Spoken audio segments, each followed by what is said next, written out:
Hello, I'm Lucy from In the Midst of Madness, and today I am finally bringing you another update. I have been meaning to do this for months, and I just keep not doing it. And I'm really sorry because I know lots of you worry about me and wonder what I'm up to. And for those of you who've got in touch to check in, that's really kind of you and thank you. I do try to get back to everybody. I'm a bit bad at actually responding. But I do try to get back to everyone. And do always give me a nudge if I haven't. Because I tend to remember at like 2 a.m, which isn't the most appropriate time. But yes, I'm here to give you an update. So loads has changed since I last did a video. I think my last one was sometime in May. And lots and lots of stuff has changed. Some good, some bad. But I just feel like I can't catch a breath at the moment, which is why I haven't done a video until now. So I'm not really even sure where to start. So a lot of you know from my last video that my granddad went into a care home in April, and I had been a carer for him for the last about 3.5 years. And so that was a huge change. And it's taken me a really long time to kind of get used to that. It's left a really big kind of void in my life because so much of my time was taken up at my grandparents' house, and also so much of my mental capacity. In January, because I was caring for him so much, I kind of had to stop doing everything that I ordinarily was doing. So lots of my hobbies just went on the back burner because I just couldn't focus, I couldn't concentrate at all. And I still can't. I am really shocked that it has taken this long for me to still not actually kind of be out the other side of that. I've not really kind of known what to do with myself. He moved into a care home the first week of April. That's an hour away in the car from where I live. So it's not easy to get to. And I've only actually seen him twice since he went. So the last time I saw him was about 5 weeks ago. And it was really lovely to see him, but he has really deteriorated. So he has posterior cortical atrophy, which is a rare form of Alzheimer's. It massively affects his vision. So when we went last time, he didn't really recognise us, but it wasn't that he didn't know who we were, because as soon as my mum said who we were, he clearly recognised who we were to him, but he just couldn't see us. So that was a bit strange, but we're kind of getting used to that. But he doesn't really know where he is, he doesn't know why he's there, and he's just less and less like my granddad, it's quite sad. But I'm hoping that I can go and see him next week. We're hoping to go across, so if he's up to it that day, then hopefully we'll go and see him too. So a huge bit of my life that has changed is that my nana has now moved over there. So I think I mentioned before that they're living in a retirement village. So there's a care home on site, which my granddad is in, and my nana lives in a flat there. And she moved at the end of July, so about 2.5 months ago. And I've gone from seeing her 2 or 3 times a week for hours at a time, and having lunch with her on those days, and lots of lovely chats and tea and ice cream and just all sorts of lovely things, to having only seen her once. And in fact, I can't actually talk about this because it's going to make me cry. I miss her terribly. I won't talk about that bit. But that's been a huge change. I really, really miss her. And it was so good to see her when I did. And as I say, we're hoping to go across, Joe and I, next week. And I'm so looking forward to seeing her and giving her lots and lots of hugs, and catching up, because she was a really, really big part of my life, and it is so not the same now. That's been a really huge change. And again, I've now just got so much time on my hands, and I have absolutely no idea what to do with it. So yeah, that's taking a really long time to get used to. It doesn't feel like it's getting any easier at the moment. Hopefully it will in time. I don't know.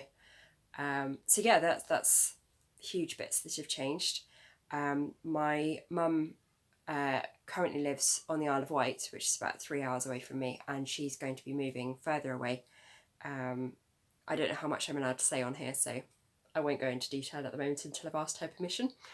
But yeah, she's moving further away, and until I'm a hell of a lot better, I won't be able to travel there. So that's a lot to take in. At the moment, they're back in the country. So I saw her 5 weeks ago. That was how come we went to see my nana and granddad then, because she took us all. But yeah, that's going to be a big change when they go next year. So that's a lot to cope with as well.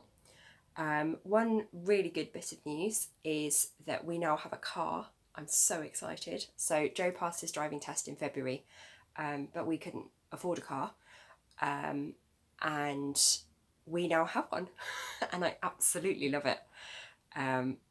It's so good. I have known for a really long time that us having a car would almost certainly change my life, because I'm quite good at getting myself used to certain things, and so I try and make kind of safe spaces for myself.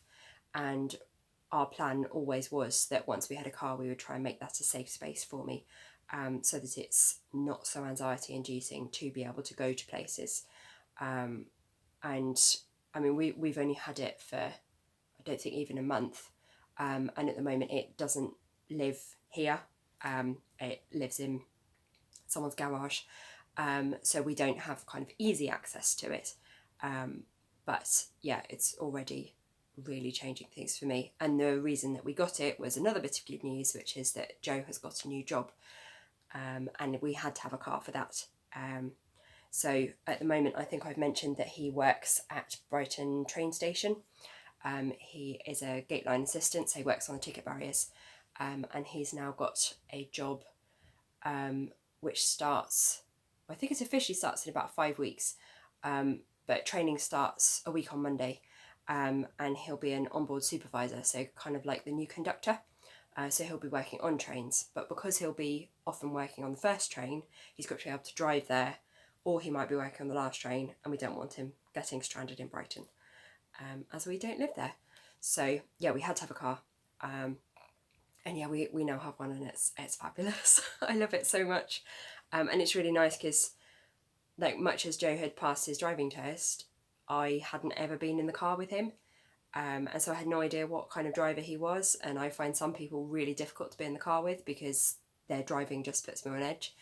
And so I was really, really worried, especially as Joe's a new driver, that it was going to really stress me out. And actually, mostly it doesn't. He's really good at driving. So I'm really, really pleased because I feel safe in the car with him. I know he doesn't take risks. At points, I'm there going, can you speed up, please? Because I'm absolutely convinced that the people behind us are going to be beeping their horns, which hasn't happened yet. We have some of those, the P plates, which actually was his idea. I was going to suggest it, and then I thought he'd be offended, but he actually chose to get them. And they're brilliant because everyone steers clear. They're like L plates, but I don't know, kind of better. So I think at the moment we're planning on keeping those like forever, because people do give you the benefit of the doubt and they give you a bit more room. And yeah, as yet, fingers crossed, we haven't been beeped at. So that's been really nice. But yeah, it's been really nice being able to go out in the car. It has been quite difficult because I have this real ability. I say ability, it's not a good one. But I think because I've made my life quite safe now, which goes against all medical advice, but is kind of the only way of coping long term with this sort of condition. Yeah, because I've made my life quite safe and I kind of know what my boundaries are and I kind of stay within those quite a lot of the time, day to day, I kind of forget how ill I am, and I kind of almost manage to con myself into thinking that I'm a lot better than I am and thinking, oh, maybe I've recovered and I'm about to be cured. And so when we had planned to go out on Monday to go shopping, and we'd managed it the week before, and that was really good, and I coped remarkably well. And so I thought, well, yeah, of course I can go again. Like, I did it last week, I can do it this week. And I was so anxious, and it was just horrible. Like, I did have a good time out, and Joe was so good and so kind, and wasn't getting frustrated, and was just lovely, even though the whole thing was just completely ridiculous. And it must be so difficult for him to see me like that so many times, and for such a long time of my life. But he was so good about it. But yeah, it was quite heartbreaking realising that even though I'm desperate to do these things, and of course I know this is how these conditions work, just because I want to do something doesn't mean I can. But yeah, I was absolutely desperate to go, and I just felt so on edge and so worried, and the whole journey there I just felt sick, and I was so close to telling Joe to turn the car around, because obviously we were getting further and further and further away from home, and like the shop's only about 20 minutes away. It's not far, but for me it was just feeling less and less and less comfortable and safe. So that's been quite hard, because obviously I've had so many kind of ideas and plans and thoughts about what we were going to do once we finally had a car, and now I'm able to do that, and actually my mind is still very much stopping me from doing these things, because of course a car is not going to cure me. That's not how these things work. But yeah, it has brought us more freedom, and I know it's going to continue to bring us more freedom. It just hasn't all been good, and it's been quite hard kind of facing up to, yep, I'm still really ill, and I don't want to be, and I fight it, but I am still really ill. So that's been a bit tricky. I will just apologise if you can hear noise in the background. I live in flats, and there is just no way of doing videos with no noise. So there are children about, there's someone doing up their flat, so you may hear drilling. I may have to pause this because the drilling can get really bad because the walls are concrete.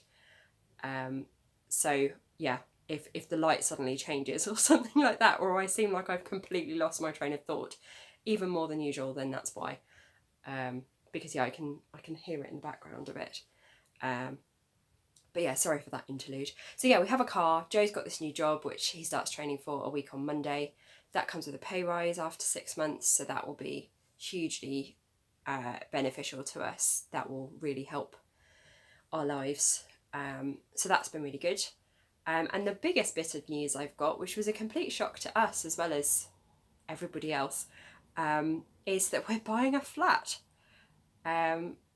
And oh my God, is that stressful? Like, I know everyone says that buying a house is one of the most stressful things you can go through. But I really did underestimate just how stressful that is. And I would definitely not advise anyone with an anxiety disorder to do it, because it's hideous. I honestly can't even tell you the number of times I have been exceedingly close to pulling out of this sale, because it's just making me so ill. And that's half of why I've not done videos. So it was all a bit random, and I won't bore you with all of the details, but Joe and I have been saving for ages, and I was saving up everything I was earning as a carer, and we look at our finances quite regularly, because I like to be very much in control of that, and very aware of where we're at. And yeah, we'd been saving for a house deposit for ages, and yeah, come January I kind of thought, this is actually quite a pot of money. It was starting to actually look like a house deposit, but we thought we couldn't get a mortgage because I was self-employed, and Joe is on salary, but generally you need 2 salaries. Anyway, I had a chat with a friend of mine, and she was saying, well, why don't you go and see a mortgage advisor, which I'd been thinking of, but she actually recommended hers. So Joe had holiday coming up, so I got him to go, and we were both fully expecting them to just laugh us out the room. I'm 28 and he's 29, and our plan had always been to buy before we're 30, and I turn 30 Christmas next year. So we're running out of time. And so I wanted to know if it was like a definite no, in which case I need to stop looking on Rightmove and stop watching property programmes and just give up, or whether it was actually possibly doable. And it turned out it was doable, which was a bit mad. And then it all sort of turned out that it actually wasn't. We'd been given the wrong advice and we needed a bigger deposit than we actually had. And various things have transpired. But I had already found flats because I just kind of live on Rightmove. And we've always had a list of properties that we would buy if we won the lottery. And so we do look every few months, but everything was always quite out of our price range. But prices have actually come down since last year. And so they were finally kind of looking a bit more achievable. And we had this pot of money that was looking like a house deposit. And then, yeah, so I had found a flat that is round the corner from where we currently live, which meant that I could actually go and view it, which was really important to me because I hated the idea of signing up to living somewhere that I haven't seen. But also I really am severely agoraphobic, and going to house viewings and things was just not something that I ever felt like I was going to be able to do. But I desperately wanted to go and see this. It's one of the biggest flats in the area. It's achievable mortgage-wise, etc., etc. It comes with a garage, it comes with a loft. And as I say, it's literally round the corner from where we currently live, which is perfect for Joe's work. I already know the area, so I'm not having to get used to another thing. So we went to have a look, and it was amazing. And yeah, we put an offer in, and that kind of went backwards and forwards a bit with negotiation, but that got accepted at the end of May. And now we're still waiting. So there's no chain. We're first time buyers. The flat is empty. The sellers have no chain. But it's just dragging. And we have absolutely no idea when we're moving. And it is beyond stressful. I am not sleeping.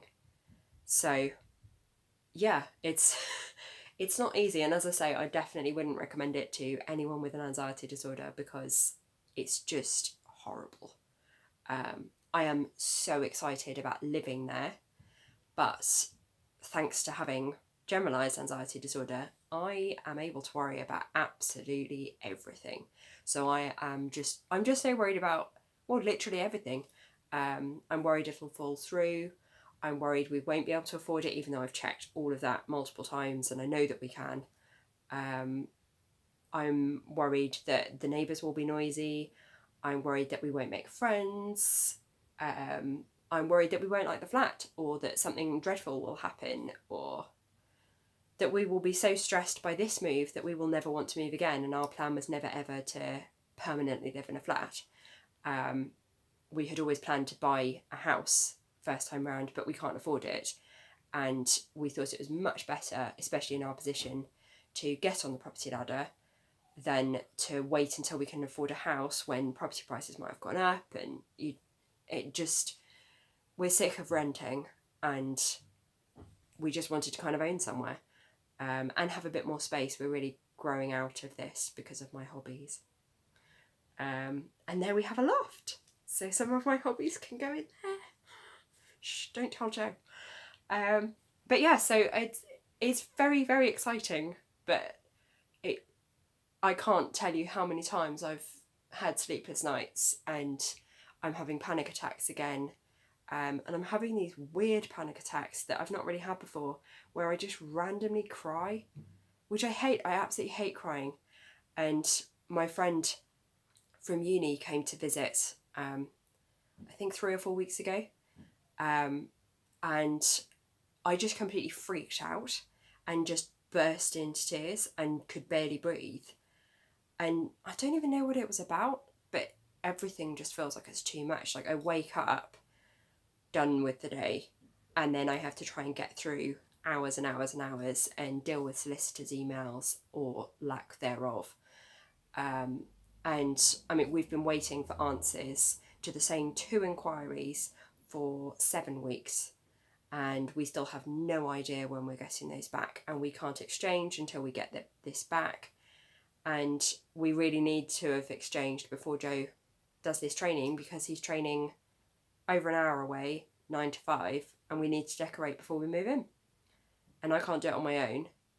And he starts a week on Monday. So that's not going to be happening. And I gave them 8 weeks notice, but we're now nearly 7 weeks into that and nothing's happened. So it's clearly just going to carry on and on. We kind of expected to move in like July or August, and we're now, first week of October, and we still have no idea. So it is causing us increasing amounts of stress. Thankfully, we're mostly getting on, which is great. We've packed quite a lot, but we don't really know how much more to pack because we have no idea how much longer we're going to be here for. And like, I left Joe doing some of the kitchen stuff, and bless him, he's packed nearly all of our mugs, including all of our guest mugs, and nearly all of our oven dishes. So we're getting quite limited on what we can make. And like, we don't really want to pack clothes because like I took the electric blanket off my bed finally, and now it's starting to get cold again, so I'm thinking like, well, do I unpack it, do I put it back on? So there's lots of stuff like that, and we're just done with being here. We want to move. Like, you can practically see it from this flat. I mean, you actually can't, but if there was a building not in the way, then you could see the flat from here. It is literally round the corner, and we just want to be there now. Like, the fact that it's empty is just quite galling, because we know that it's ready. We just want to buy it. And yeah, it's just really stressful, and spending that amount of money and signing half your life away on a mortgage, and just the whole thing. Anyone who's bought a house will probably be sat there nodding, going, yep, I've been there, I've done that, it's horrible. And those of you that haven't will be thinking I'm exaggerating, and I promise you I'm not. It's horrible. I just hope it will be worth it. I think it will, but yeah, it's just a bit terrifying. And we've been so wary about not wanting to spend money in case it falls through. So like, we've picked out paint, but we haven't bought it. This week we actually did buy a couple of new duvet covers for the bedroom, because we're planning on painting it green. I'm so excited. I really want like a garden themed room, because obviously with not being able to get out that much, I really want to be able to kind of bring the outdoors indoors. And so yeah, I've got these lovely, I've got 2 different duvet covers. They're both white, and one has like leaves all over it, sort of plant bits, so it's like stems with leaves, and the other has got cactuses. So yeah, I'm really excited about those, and I can put some of my old GCSE textiles work up. And my nana, when she moved, because she had to downsize, she gave me one of her embroideries, which is of a beautiful garden wall. So I'm going to have that, and I've got some lovely ornaments from her as well. She's got these beautiful china lizards which go on the wall, and they're absolutely stunning, and they go so nicely with the paint colours that I've chosen. So I'm so excited. I really want to do my real life adult colouring, but I can't at the moment because I don't own it. So I just have to sit surrounded by boxes. But at some point, the background behind me won't be red anymore. So the lounge, when we move, we are planning on painting it blue, which I'm hoping will be nice and calming. And yeah, so at some point I won't be sat in front of a red wall anymore, and then you'll know I've moved. But yeah, we don't know when that will be. So yeah, hopefully it'll be soon. I'm so sick of not sleeping. Like last night I didn't go to sleep till 4. The night before I didn't go to sleep till 3. I'm just so tired, and like the trichotillomania is just crazy. Like, my eyebrows are just, well, I don't have eyebrows. It's dreadful. So I was looking at my time hop thing on Facebook the other day, and a photo came up of 11 years ago, and it was my granddad's 70th birthday party, and that's one of the last photos that I have of me with eyebrows. And various people were saying how strange I look, because they're not used to me having eyebrows. And actually my eyebrows are really dark. My hair is much lighter than my eyebrow colour. And so yeah, I think it's quite a shock for people who, like, I always forget that Joe's never seen me with eyebrows. Not proper ones. Like, I've had varying degrees of eyebrows at the moment. They are particularly bad because I'm so stressed. But generally I have had them, but they've just been a bit gappy or thin. But yeah, it's really odd thinking that someone who's known me, I mean, we've been together for nearly 8 years, and he doesn't recognise that person in those photos because I've been like this for so long. And like it does bother me. I sort of accept that this is how I look and this is what I do, and this is one of the weird and wonderful ways in which I cope with stress. But I don't like it, and I wish that I was able to not do it. But when I'm moving house is not the time to change that. That's not going to happen. And so I'm just kind of leaving it and hoping that they will continue to grow back, and that one day maybe I will have eyebrows again. But yeah, I hadn't realised it had been almost 11 years. It'd be 11 years this Christmas since I started attacking them. And I think it's 13 years since I properly had eyelashes. And thankfully I don't pull anywhere else, which is why I have a full head of hair, which is very long and really needs cutting. Which is why I keep sticking it behind me. Don't want anyone seeing my split ends. But yeah, one day I might sort out my face, but today is not that day. I can't even remember what point I was making there. I think it was just that I'm sick of the stress. Yeah, my concentration is absolutely shot. And yeah, my memory is really bad. The number of times I go on my laptop to do something and I have literally no idea why I'm there, and then I do umpteen other things and then come off it, and then 20 minutes later I'm going, oh yeah, I was going to look on this specific site for this specific thing, and then I go back on, and sometimes I repeat the cycle again and I still don't do the thing I'm meant to do. So yeah, it is absolutely no fun being in my head. And I do feel very sorry for Joe, because I know it's stressing him out, and I'm trying so hard to stay calm and kind of keep my thoughts and my worries to myself. But at the same time, I need someone to talk to, and I don't have that many people to talk to. That's one thing I've really, really noticed since my grandparents moved, is just how much time I spend on my own, because I was there about 30 hours a week. And pretty much the only person I see at the moment is Joe. Like, every now and again we get visitors, and that's really nice. But week to week, pretty much I have a phone call with my mum, which is lovely. And I get like emails and messages and stuff from people. But yeah, I think the only people I actually talk to each week are my mum on the phone and Joe. So it's fairly lonely. I say that in a flippant way. I'm actually really, really lonely, but I just don't think about it because there's nothing I can do about it. And I don't want to just sit and cry. So I don't. But yeah, it's weird. The anxiety makes me quite, I won't say manic, because it's not manic, but I just have far too much energy, and it feels like nervous energy, so it feels like it's buzzing to get out. And now I just feel like I'm talking rubbish because I don't really remember what I was talking about or why.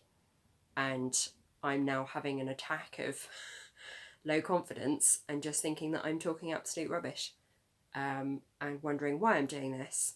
And then it will take me ages to upload it, because I will just think, why would anyone watch this or listen to it? Yeah, my last blog post, I don't know if you've seen it, but I'll try and remember to stick a link in the description box. That was all about lack of confidence, and that's the main reason why I don't post. It's not that I don't have time, not by any means, and it's not that I don't have anything to say. It's that usually I don't get very far, even into starting to record. Like, I don't even set up a tripod or anything before I've talked myself out of doing it, because my confidence is so low. And I just feel like, who am I? who am I to say any of this? What have I don't know. It explains it better in the blog post, which is not brilliantly written, but it's better written than I'm saying this. But yeah, it might be worth a read, because it does explain sort of why I don't post. Like, I often want to, and then I just think, oh, it's not important enough. And then I kind of get in this cycle of, I've really got to kind of share something that's worthy. And I just don't know what that is. And so I then don't do anything. And then it gets harder and harder because it's been longer and longer, and it feels like I really must do something very special. And yeah, that's why I tried to do this update today, because it was like, actually no, I just need to do it. And there was just getting too much to tell you in one video, so I thought, right, let's cram it all into one video before more stuff happens. God knows what that might be. And I don't even know where to start, so hopefully at least I've now updated you. You know where I'm at in my life right now. Hopefully at some point I will be moving house soon, into my new flat, and I may even try and do a tour of that at some point on YouTube, to show you around if I decorate nicely enough. Otherwise you won't get a tour. But yeah, that's me. This has just turned into a rambling mess, which is very, very much what goes on in my head. So welcome to my world. But yeah, do say something in the comments, preferably something nice. But yeah, do let me know what you think in the comments. Please do give me post suggestions if you have any, either for written posts or for videos. I'm always open to those, because I'm not very good at thinking things up at the minute. And I think because of my low confidence, I'm not really sure what people want. So actually, if you tell me, then I'm able to be a bit braver, because it's like, well, actually, these people asked for this, so this is what I'm giving them. So yeah, do let me know. And thank you so much for watching if you've got this far, all probably 3 of you. Thank you very much. Do give me a thumbs up if I'm worth a thumbs up. Do subscribe to my channel. I will be back with some colour alongs and things. People have been requesting those.